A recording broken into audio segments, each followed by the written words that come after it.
নমস্কার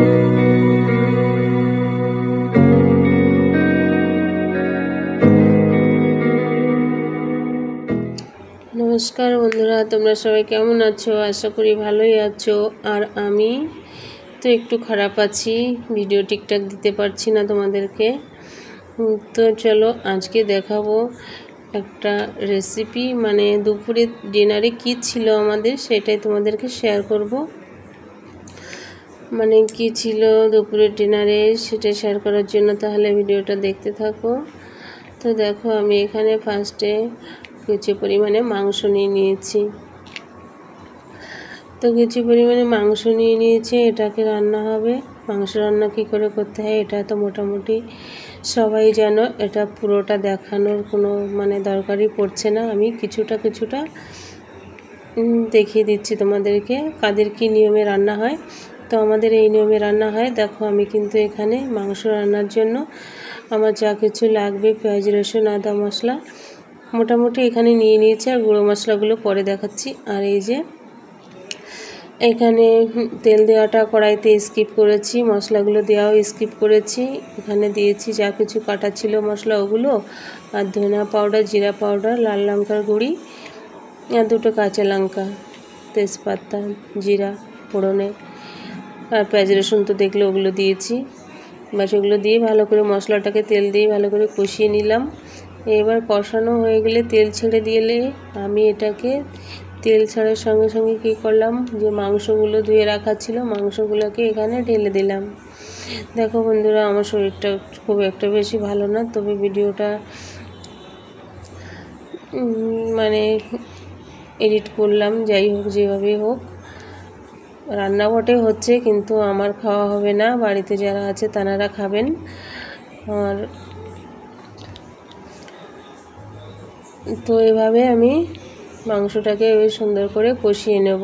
দেখতেই তো পেলে মশলাটাকে আগে ভালো করে কষিয়ে নিলাম, তারপরে মাংসটাকে ছেড়ে দিয়ে এবার মাংসটাকে ভালো করে কষিয়ে নিচ্ছি।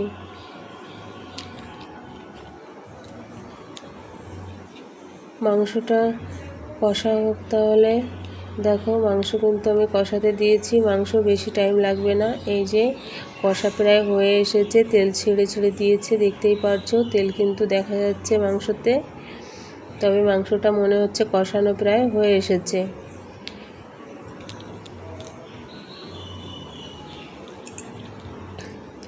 তো দেখো বন্ধুরা, এখানে কিন্তু মাংসটাও আমার প্রায় কষানো হয়ে গেছে।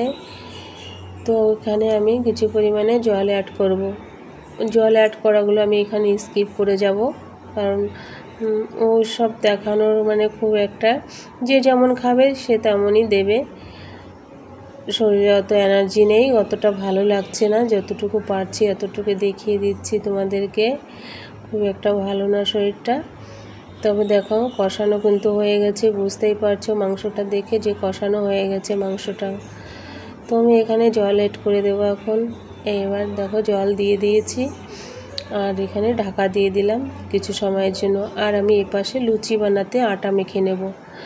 এপাশে এই যে আটা মেখে নিয়েছি, আমি তো মাখতে পারিনি, যাই হোক কেউ আমার মা মেখে দিয়েছে আটাটা। এই যে আটাটা মাখা হয়ে গেছে, এখনও পুরো মাখা হয়নি, আর একটু ভালো করে মেখে নিলাম। আমি এবার মেখে নিয়েছি, মেখে নিয়ে গোল গোল করে গোলা পাকিয়ে নিয়েছি।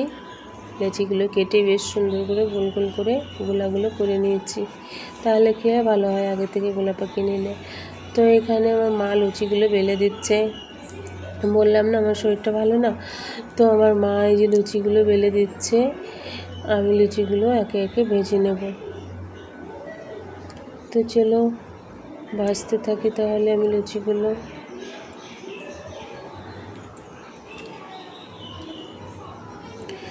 তো দেখো এখানে কিন্তু বেশ বড় বড় করে বানিয়েছি, অত সময় নেই এখন। আর এই যে আমি এখানে ভাজতে শুরু করে দিচ্ছি, আর ওপাশে মা বেলে বেলে দিচ্ছে।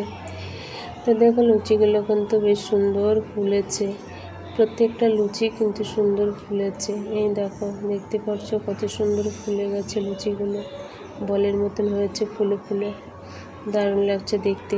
তো বন্ধুরা, আজকে দুপুরে ডিনারে আমাদের এগুলোই হবে, মাংস আর লুচি, আর সঙ্গে আছে দই মিষ্টি, সেটা তোমাদেরকে শেয়ার করলাম না। তো আজকে ভিডিওটা এই পর্যন্ত এখানে। আর মাংসটাও রান্না হয়ে গেছে, সেটা তো দেখেনি। এই যে মাংসটা এখানে রাখা রয়েছে, নামানো হয়ে গেছে, সেগুলো স্কিপ করেছি। তো ভিডিওটা আজকে এই পর্যন্তই। ভালো লাগলে লাইক কমেন্ট করো। বন্ধুরা ভালো থেকো, সুস্থ থাকো, সবাই অনেক অনেক ভালো থাকো। টাটা।